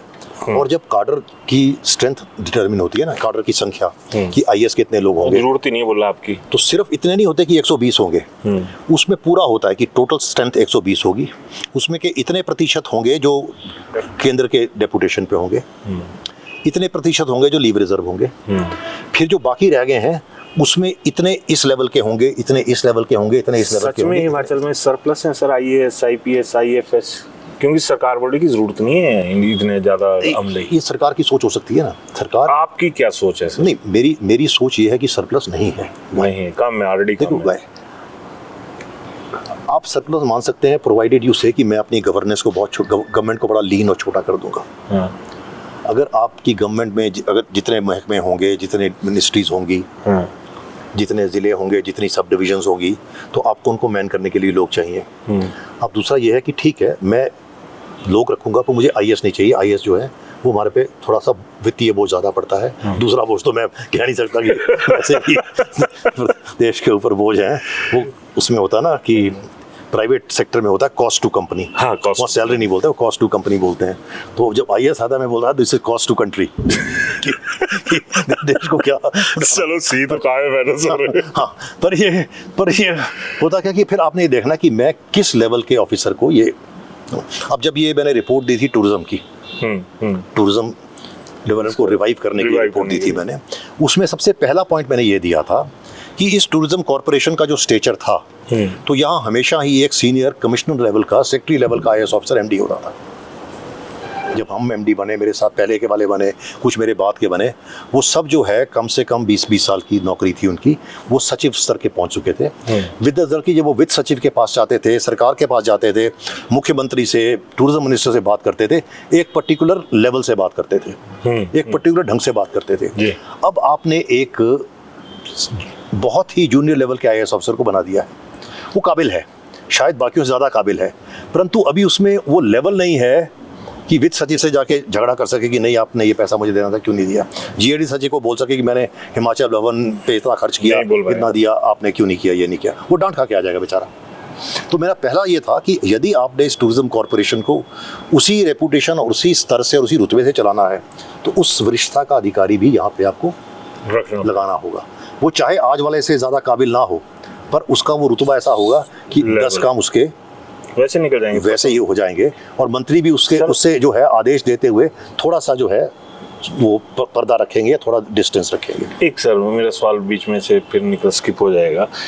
आपने बोला कि दिल्ली में सख्त सिस्टम है सारी की सारी चीजें, ये कौन से आईएएस लॉबी है जो दिल्ली जाती है और हर महीने दोहन करके आ जाती है कि हमें पैसा चाहिए? लॉबी तो नहीं, देखो लॉबी अलग होती है। लॉबी नहीं सर, मतलब वो कौन से, ये मुझे नहीं पता, लॉबी शब्द के लिए मैं माफी चाहूंगा दोबारा। उधर ये समझो ना, मैं अब सिस्टम में नहीं हूँ, मुझे नहीं माना कोई जो दिल्ली में मीटिंग हो रही है हिमाचल का प्रतिनिधित्व कौन कर रहा है, पर कुछ एक तो ये समस्या शुरू से रही है, हमारे कई अधिकारी रहे हैं, लार्ज नंबर ऑफ पीपल जो थोड़े कतराते रहे हैं दिल्ली से जाते हुए, क्योंकि बतौर सचिव मेरा भी तजुर्बा रहा है कि आप बैठक कर रहे हो, उस बैठक में आपके पास प्रोजेक्ट्स आए हैं, अपने प्रोजेक्ट सेंक्शन करने हैं, से 6 स्टेट्स के प्रोजेक्ट्स हैं, तमिलनाडु का सचिव आके प्रेजेंट कर रहा है, उसको 250 करोड़ मिल गया, महाराष्ट्र का सचिव आया हुआ है उसको मिल गया, और का सचिव आपने हेड HOD को भी लाया, 1-2 को और लेकर आया हुआ है, मिल गया। हिमाचल से की बारी आई, आप प्रेजेंट करो, तो हिमाचल से ना सचिव है, ना संयुक्त सचिव है, ना डायरेक्टर है, कोई जॉइंट डायरेक्टर, असिस्टेंट डायरेक्टर है। तो जैसे वो बोला कि सर अब मैं आपको क्या बताऊं सर, आप तो जानती हैं हिमाचल को, आपको प्रोजेक्ट पता है ये। अब मैं वहाँ ये तो नहीं कह सकता मिनट के मिनट्स में कि तमिलनाडु ने ये प्रोजेक्ट किया, ऐसे ऐसे कन्विंस किया, मार्कोस ने ये किया, हिमाचल वाले ने ऐसा बोला। तो हिमाचल के लिए क्योंकि बैठे तो अपने खुद ही कुछ लिखना पड़ता था करने के लिए। यहाँ तो कुछ बताऊँ, कुछ मैंने जो संयुक्त सचिव कुछ यहाँ प्रोजेक्ट्स जो यहाँ सैंक्शन वगैरह किए हुए थे, जब वापस मैं हिमाचल आया था फिर मैंने वो इम्प्लीमेंट किए, क्योंकि वो तो थोड़ा सा हालात ऐसे ही है सर, थोड़ा सा इजी गोइंग तो है, हम इजी गोइंग रहे हैं इस मामले में शुरू से ही काफ़ी हद तक। नहीं उस चीज़ से भी। अच्छा सर, एक लास्ट वाली तरफ आ गया मैं अब, ये सड़कों का जाल बिछाना, 4 लेन, ये सब कुछ चला हुआ है। अपर हिमाचल जहाँ पे एप्पल इंडस्ट्री है वो डिस्टर्ब है और अब भी डिस्टर्ब होने वाली है, हो चुकी होगी। सड़कों को चौड़ा करने का काम चला हुआ है, जो भौगोलिक परिस्थितियाँ वो अलाउ नहीं कर रही हैं। तो आपको क्या लगता है सर कि अब कौन सा सिस्टम ऐसा होना चाहिए कि जो ढड़ी सुरंग के उस तरफ को, जिसको शिमला वाले भी पहाड़ी बोलते हैं कि ये पहाड़ी हैं, हम तो मैदानी हैं, तो उन पहाड़ों पर किस तरह का ये सारी इकोनॉमी बटा बैठ रहा है सर? ये तो आपने लास्ट टाइम भी ये क्वेश्चन आपने मेरे से 1-2 बार ये पूछा था। I fail to understand why we can not make construction in a scientific way. जी, पता नहीं आप स्विट्जरलैंड गए हो कि नहीं गए, जो उन्होंने हाईएस्ट पॉइंट ऑफ यूरोप में जो रेलगाड़ी बनाई हुई है, वो कोई 10-15 किलोमीटर पहाड़ के अंदर से वो रेलगाड़ी ऐसे जाती है, बाकी जिस ग्रेडियंट पे आपको मुश्किल लगा कि जीप भी नहीं चल सकती, वो रेलगाड़ी जा रही है। कभी ना हमने लैंडस्लाइड देखा है, ना कभी वहाँ देखा है। हॉलैंड कंट्री है, वो पानी के समुद्र के तल से नीचे है, पर कभी बाढ़ नहीं आती, समुद्र तल से नीचे है वो कंट्री, फिर बाढ़। उन्होंने सारा पानी नीचे करके और इतनी उपजाऊ जमीन कर ली है अपनी। Why can not we do our बिल्कुल construction in a scientific way? हो क्या रहा है ना, देखो सिंपल, ये कोई रॉकेट साइंस नहीं है। सबसे बड़ी चीज़ ये है, आप सड़क के ऊपर पानी के निकास का इंतजाम कर ले, आपने 90% प्रॉब्लम सॉल्व कर दी। पर क्वेश्चन जब हम कॉस्ट कटिंग करेंगे, उदासीनता रखेंगे, माइनिंग जो है इनडिस्क्रिमिनेटली करेंगे, फिर उसकी डंपिंग साइट का अलग से पैसा लेंगे, पर डंप नाले में करेंगे, फिर पत्थर उसको कहीं बाहर से लेकर आएंगे, उस पत्थर को डंप करेंगे। जब हम इन चीज़ों की तरफ आ जाएंगे ना, कॉस्ट कटिंग पे, और ईमानदारी नहीं होगी हमारी कंस्ट्रक्शन में, और we will give a go by to science, फिर ये दिक्कत होगी। सड़कों की तो ज़रूरत है, और जैसे जैसे आबादी बढ़ेगी, गाड़ियाँ बढ़ेंगी, सड़कें आपको चौड़ी भी चाहिए। या फिर आप इस मॉडल को करो कि भाई हमने गाड़ियाँ कम करनी है, पब्लिक ट्रांसपोर्ट इतनी एफिशिएंट करनी है, या हमें किसी को गाड़ी रखने की आवश्यकता ही ना पड़े। पब्लिक ट्रांसपोर्ट के नाम पे हमारी जो सबसे सशक्त अदारा था वो कमज़ोर हो गया है आज की तारीख में। I don't know whether we have a plan to revive HRTC और not. The day HRTC goes down, I think there will be a major crisis in the state. आपको रूरल एरियाज को सर्विस करने के लिए buses नहीं मिलेगी। बिल्कुल, अब मैं बिल्कुल लास्ट वाली तरफ आ गया सर, बसेस नहीं मिलेंगी। यूथ, हमारा जो यूथ है अभी, वो सरकारी नौकरी के चक्कर में भी है, दूसरे भी है। मैंने पहले कहा कि 45 साल तक इन्होंने एग्जॉस्ट कर दी, 45 साल तक आप लगे रहो, ना एक ने बदला ना दूसरे ने बदला। अब आपको क्या लगता है कि सरकार, परिवार, समाज और स्कूल, इन 4 स्तर पे ऐसा क्या होना चाहिए, उनको किस तरह से गाइडलाइन आप देना चाहेंगे कि इस तरह का सिस्टम बच्चों के लिए तैयार करो, अदरवाइज मतलब टोटल भट्टा तो सिस्टम का बैठ चुका है जी। ये देखो ऐसा ना, अब हमारी ना ट्रेडिशनली हिस्टोरिकली जो है government service has been the top priority in the state. बिल्कुल बिल्कुल हिस्टोरिकली रहा है। पर अब जो है हालात जो है वो बदल रहे हैं। गवर्नमेंट में पद हैं, आने वाले समय पद आएंगे, पर गवर्नमेंट के पास वो रिसोर्सेज नहीं है अपने लिए कहाँ से रिसोर्सेज हो जाते हैं इसको सस्टेन कर पाए। अब ये तुमसे पूछो ना, मुझसे ये सवाल मुझसे मत पूछो ना। आप मान लो जीएडी गाड़ियां खरीद के ला रही है, जीएडी मैं आगे आ रहा हूँ इस बात पे भी आ रहा हूँ। देखिए हमें जो है स्टेट में अब कॉन्शियसली एंटरप्राइज को बढ़ावा देना पड़ेगा, और जो हमारी सारी की सारी वोकेशनल एजुकेशन है उसको ऐसे टेलर करना पड़ेगा कि हर रोज़ हम ऐसी स्किल लोगों बच्चों को सिखाएं जिसकी स्किल की मार्केट में बहुत बड़ी डिमांड है। इतना काम है करने के लिए इस दुनिया में, इतना काम है इस दुनिया में करने के लिए।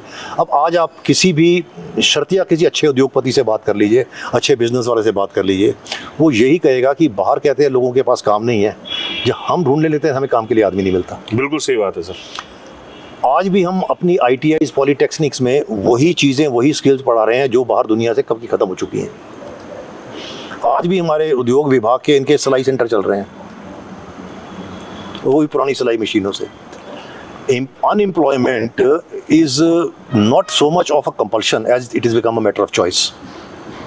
अब आपको थोड़ा सा इस सोच से बाहर निकलना पड़ेगा कि government job is the only alternative. आज भी मुझे किसी ने कहा कि जी मेरे बच्चों ने, एक बेटी ने नर्सिंग, कांगड़ा में एक व्यक्ति मिला था कि बट बेटी ने नर्सिंग की है और जो बेटा जो है वो डॉक्टरी कर रहा है, तो सर जल्दी अगले साल वो दोनों तैयार हो जाएंगे, आपने कुछ करना है।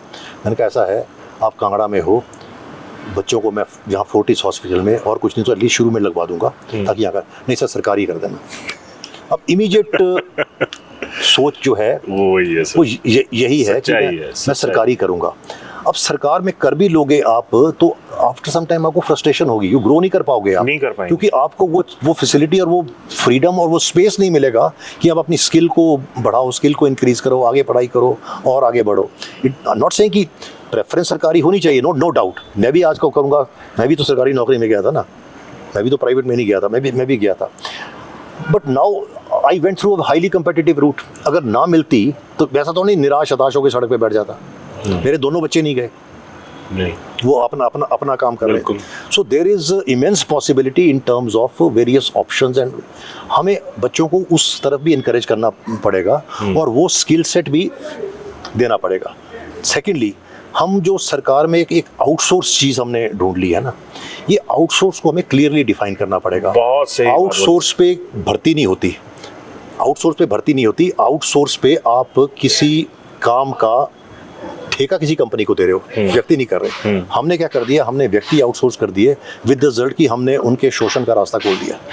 Very nice sir, very nice. हम ये कहते हैं मेरे को 4 टाइपिस दे, बोलो मुझे ये सर्विसेज चाहिए।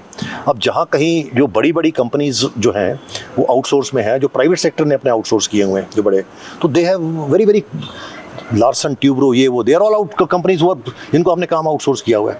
आफ्टर ऑल PWD का ठेका क्या था, आउटसोर्स ही था। आउटसोर्स भाई, एक्सियन तो नहीं कहता कि अब मैं ये मिस्त्री ला रहा हूँ, ये लेबर ला रहा हूँ, ये डिज़ाइनर ला रहा हूँ कि भी, और ये मेरे हैं, ये करेंगे। उसने तो ठेकेदार को बोला है सारा काम कर।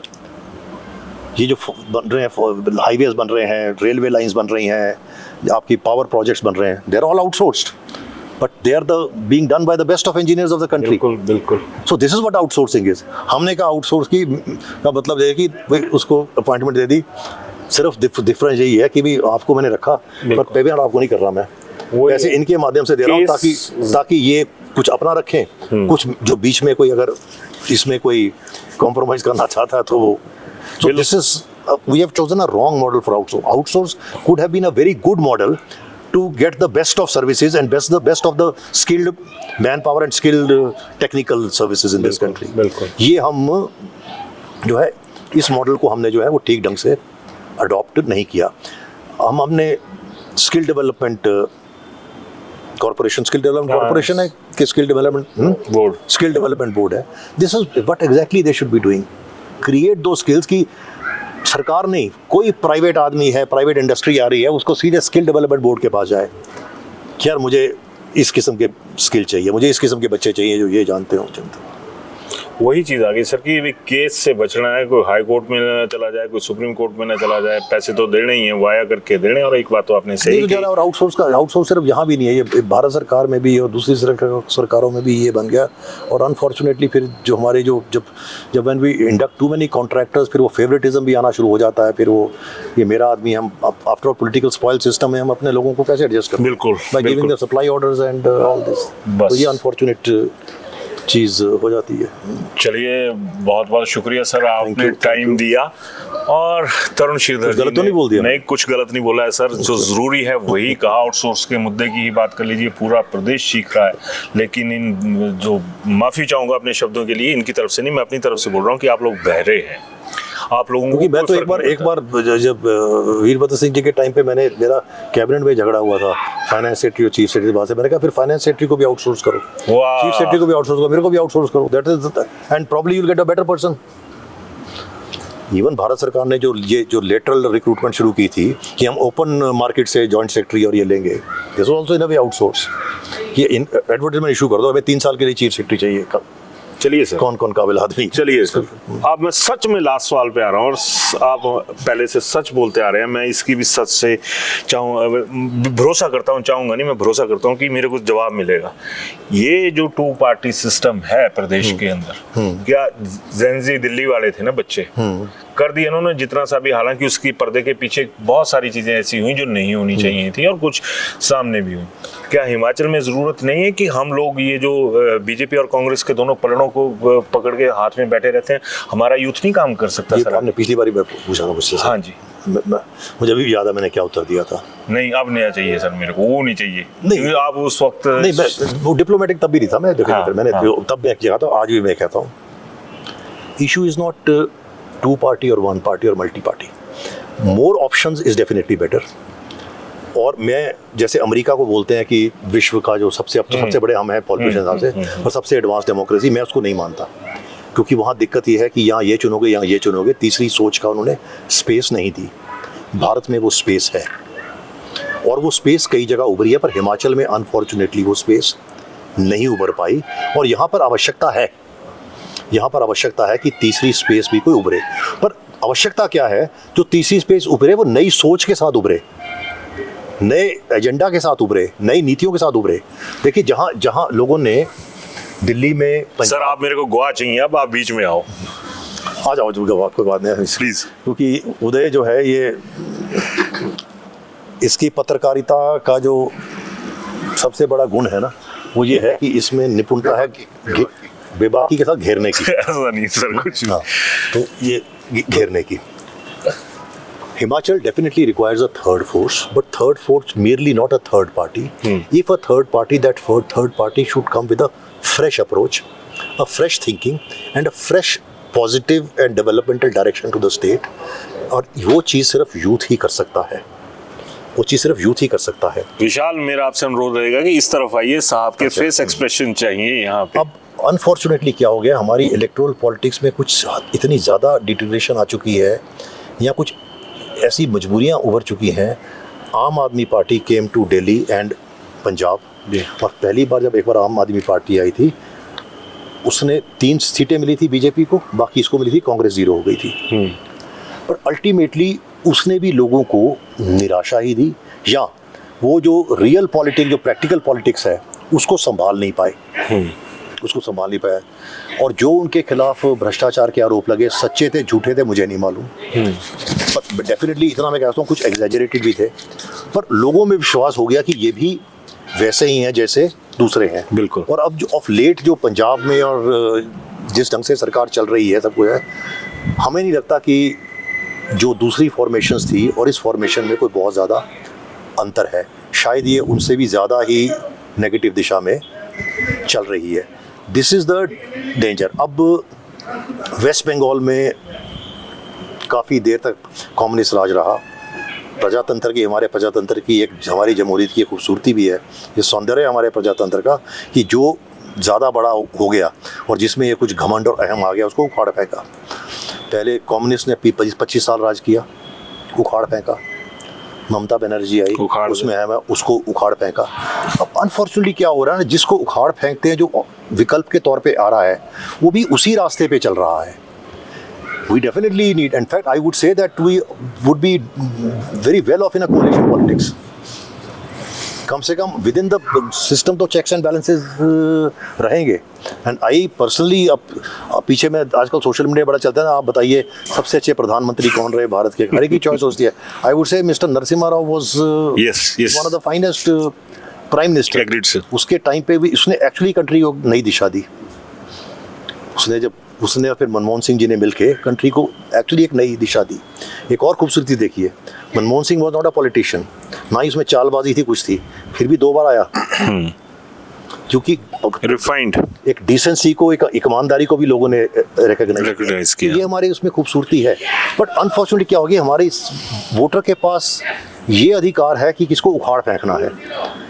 जिसको ला रहे हैं उसको केवल वो अच्छा विश्वास करता है कि अच्छा निकलेगा, वो उम्मीद ही कर सकता है, आशा कर सकता है कि अच्छा निकलेगा, वो निकल नहीं पा रहा। अब मैं ये उम्मीद कर रहा हूँ कि आप अच्छे निकलें, और सीधी सी बात पे आ रहा हूँ भाई ये तो कि क्या आप हिमाचल से आपका प्यार है, आप हिमाचल में ज्यादातर रहते हैं, तमाम चीजें हैं, ये जो तीसरी ऑप्शन है ये तो लोगों ने तैयार करनी है, ना मैंने करनी, ना आपने तैयार करनी। आप क्या गाइड करेंगे हिमाचल को? कि एक बात तो आपने गाइड तो मैं रोज ही करता हूं। इसलिए भाई साहब थोड़ा सा आगे ये जिस तरफ मुझे ले जाने की कोशिश कर रहा है ना, मैं जाऊंगा नहीं जाऊंगा। देखो ऐसा नहीं है, ये विषय पहले कई सालों आता रहा है। सर ये विषय कब तक चलेगा? देखिए ऐसा है ना कि नंबर 1, मैंने पहले भी कहा था, एक हर चीज का एक समय होता है। कब आएगा वो समय? नहीं, उस समय मैं पिछली बार भी यही कहा था, ये आपको हिमाचल के यूथ की तरफ देखना है, उस नई सोच की तरफ देखना है, हमारी ओर नहीं देखना। आप मदद करेंगे हिमाचल के यूथ को बताएंगे कि भैया चाहे इन दोनों में चुन लो, पर इनमें भी तो रिफाइंड लेके आओ। तो हमेशा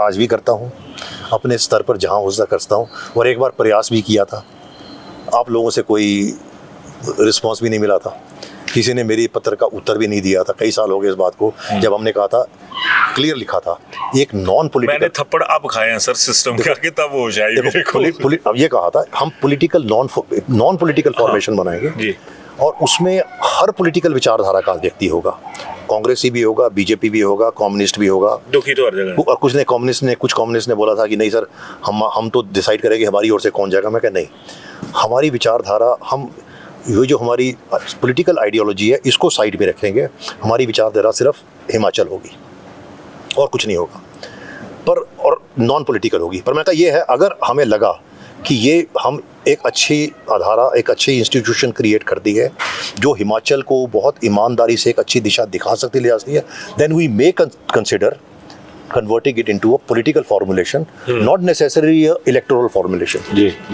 पर वो कुछ आपको भी पत्र लिखा था, हाँ। आपने भी उत्तर नहीं दिया। वो सर अंग्रेजी मेरे को आते नहीं, हिंदी में बिल्कुल हिंदी में था, बिल्कुल। मैं तैयार हूँ सर, मेरा ये है कि आप मदद कर दो कि कम से कम उसका नाम हिमाचल उत्थान मंच था, और वो किसी ने जवाब नहीं दिया। और जो इसमें बेसिकली मंडी और सुंदरनगर और शिमला के कुछ यूथ थे जिनका था, और मेरा उनसे यही था कि आप जो कहोगे मुझे करूँगा, पर आगे लीडरशिप आपकी ही रहेगी। I can be your mentor, I can be your guide. बस मेंटर बन जाओ ना सर, ले जाओ सर यूथ को। आप पर लीडरशिप आपकी रहेगी, भाग दौड़ आप। हाँ, तो वही करेंगे ना सर, जिन्होंने आगे चलाना वही करेंगे। बट आप जैसे एंड इररिस्पेक्टिव, दूसरा ये भी है, अगर हमने जाना है तो ये नहीं कि ये कांग्रेस का, ये बीजेपी का, उसका, वो मेरा आदमी उसका आदमी नहीं होगा, वो सबका आदमी होगा। चलिए, तो अश्विनी सर, अब आपके सामने बात होगी। अब आप मोहर लगा रहे हैं। तरुण श्रीधर जी अपने आप में एक इंस्टीट्यूशन है, बिल्कुल। इनका काम बोलता है, इनका व्यवहार बोलता है, इनका जो कनेक्ट है हिमाचल से, हिमाचल के बारे में जैसे सोचते हैं, और जो विजन है, आई थिंक उससे बड़ी डायरेक्शन जो दे रहे हैं वो और कोई हो नहीं सकती है। So I think there is a need for a third option which should be non-political, ना, it should not be political formation. बिल्कुल। जैसे ये कह रहे हैं, बट इश्यूज बहुत सारे हैं जिनके ऊपर नहीं, it can be political form. पर पहली चीज ये, आप क्लियर सोच के साथ आओ। सिर्फ ये नहीं कि मैंने एक संस्था बनानी है उसके लिए, क्योंकि ये ठीक नहीं, ये ठीक नहीं। संस्था बने तो इन सब के लोग, सब जगह लोग हैं। देखिए ऐसा है ना, अगर जब इंटरेक्ट करो, मैं ईमानदारी से कहता हूँ, मेरे जो हैं जानने वाले अच्छे मित्र जो हैं, कांग्रेस में भी हैं, बीजेपी में भी हैं, कम्युनिस्ट में भी हैं, वो बहुत अच्छे मित्र हैं, ऑल मीन वेल। पर जब करने पे आता है या किसी की अपनी कोई मजबूरी हो जाती है, कुछ और हो जाता है, बहुत बाली साहब से मेरे संबंध क्या थे सभी जानते हैं, बिल्कुल पारिवारिक संबंध थे। आज भी मैं, उनका जो जन्म दिवस है वो नहीं है, पर फिर भी मैं दिल्ली से एक दिन के लिए उसी के लिए आया हूँ। पर उनकी राजनीति से मेरे बड़े मतभेद थे जी। जब प्रोफेशनली बैठते बहुत झगड़ा होता था, कई चीज़ों से सहमति थी कि हर चीज़ से नहीं। तभी जो ये नई सोच वाली चीज़ बने, इसमें हर कोई हो। अगर हर कोई नहीं होगा ना, तो आप पहले दिन ही अपने कुछ ओपोनेंट्स तैयार कर लें। हर कुछ होता चला जाएगा फिर तो अगर जब तक आप देखिए 100% तो साथ लेके नहीं चल पाएंगे, पर एक विचारधारा तो ऐसी होगी जिस विचारधारा को अपोज कोई नहीं कर रहा। व्यक्ति विशेष को चाहे अपोज कर लें कि मुझे तरुण श्रीधर अच्छा लगता, उदयवीर नहीं अच्छा लगता, वो ठीक, पर उसकी सोच के खिलाफ जो ना बोल पाए। सोच ऐसी हो कि कोई हिमाचल वासी या कोई भी देशवासी उस सोच को क्वेश्चन ना कर सके। That is very important. बिल्कुल बिल्कुल। तो खैर, मैं जिस मुद्दे पे चाह रहा था, खुद ब खुद वहाँ पे बात आ गई, क्योंकि हिमाचल उत्थान मंच, बात वही होगी, उत्थान मंच बहुत ज़रूरी हो चुका है। और उसकी वजह भी यही है कि जो गैर ज़रूरी हमारी चाहते हैं इन नेताओं के साथ, बीजेपी, कांग्रेस, हम लोगों की अपने लोगों के साथ कभी कोई ना हमदर्दी रही, ना हमारी चाहते रही। इन लोगों की चाहतों के पीछे हम अपने गले में आफतें डालते रहे। तो अपनी राय ज़रूर दीजिएगा। और तरुण श्रीधर जी ने तमाम जितने भी, चाहे वो IAS हैं, IPS, IAFS सिस्टम पर बहुत सारी बातें की। लास्ट में सर एक बार फिर, नरसिम्हा राव जी को तो आपने आज तक का भारत का सबसे बढ़िया प्रधानमंत्री, नहीं सबसे बढ़िया बहुत अच्छे, बढ़िया में बढ़िया में, हाँ, हिमाचल में बढ़िया मुख्यमंत्री। नहीं देखिए ऐसा है, देखो एक चीज़ नहीं ऐसा है, देखिए ऐसा है, मैंने शांता जी के साथ काम किया है, तभी मेरा सवाल था। वीरभद्र जी के साथ काम किया बहुत लंबा, थोड़ा सबसे ज़्यादा वीरभद्र जी के साथ काम किया। बहुत कुछ समय मैंने धूमल साहब के साथ काम किया, बहुत थोड़े समय मैंने जयराम जी के साथ काम किया, और किसी मुख्यमंत्री के साथ मैंने काम नहीं किया। परंतु सभी के साथ मेरे बहुत ही घनिष्ठ और बड़े जो है सौहार्दपूर्ण संबंध रहे हैं। जो वर्तमान मुख्यमंत्री सुखविंदर सिंह सुक्खू जी, इनको मैं बहुत पहले से जानता हूँ, वो बहुत अच्छे मेरे मित्र हैं, पारिवारिक मित्र हैं सब। तो मेरा किसी के बारे में टिप्पणी करना जो है मेरे लिए, मुझे शोभा नहीं देगा कि भी ये अच्छा था, ये बुरा था। हर किसी ने अपने समय में अपनी ओर से सबसे बेहतर करने का प्रयास किया होगा, इनको तो जनता जज करेगी। जैसे मनमोहन सिंह जी ने एक बार कहा था ना, जब उनके बहुत विरोध हो रहा था, उनके ऊपर बहुत अटैक हो रहा था, उन्होंने बोला कि history will be kinder to me. तो इतिहास बाद में किसके बारे में क्या कहता है। अब आज और हमारी संस्कृति की बहुत अच्छी बात है, जब आदमी व्यक्ति नहीं रहता इस दुनिया में तब सब उसको याद करते हैं, अच्छी बात बोलते हैं, पर तब उसकी जो पुरानी बुराइयां थी या जो थी वो सब भूल जाते हैं, सब कुछ है। यदि मुझे आज वीरभद्र जी के बारे में, बाली जी के बारे में अगर बिल्कुल निष्पक्षता से लिखना हो तो मैं 50 नकारात्मक बातें, नेगेटिव बातें लिख सकता हूँ। क्या कुछ गलत हुआ वो भी कह सकता हूँ, क्योंकि अंदर से कार्य प्रणाली देखी हुई है। ये HPSA का फियास्को कैसे हुआ था, क्या हुआ था, सब अंदर की बात है। पर मैं लगता हूँ कि हमारी संस्कृति, हमारा जो संस्कार है ना, इस चीज़ की अनुमति बिल्कुल मुझे नहीं देते बिल्कुल। तो इसलिए अब वो कहते हैं ना, हमें तो यार के ऐबों से भी प्यार होता है। वाह सर, तो वाह। इसलिए जो है दोस्त उसके, चलिए अब अपनी जो असलियत है उससे प्यार करिए। और हिमाचल उत्थान मंच, और इसका मैं छोटा सा नाम लूँ तो HUM बनेगा। आप बनाइए ना फिर इसको, तो हम, आप बनाओ ना। हम आप आके चले गए, अब हम हैं, और जब हम ही हम हैं तो फिर सब कुछ हम ही होंगे। हिमाचल उत्थान मंच, इसके ऊपर राय दीजिएगा, क्योंकि अब हालात ऐसे हैं जिनमें हमारी हालत कभी भी सही नहीं रही है आम हिमाचली की। अपनी राय ज़रूर दीजिएगा और सोचिएगा कि क्या हम होना ज़रूरी है। धन्यवाद। Welcome to Sumer Hotel, your gateway to the beauty of the Himalayas. Nestled in the serene hills of Sarahan, Sumer Hotel offers the perfect blend of comfort, elegance, and breathtaking mountain views. Wake up to spectacular sunrises, relax in spacious and beautifully designed rooms, and enjoy every moment surrounded by nature. Whether you're planning a family vacation, a romantic escape, or a peaceful retreat, Sumer Hotel provides an unforgettable experience. Indulge in delicious cuisine, warm hospitality, and world-class comfort. Discover the charm of Sarahan.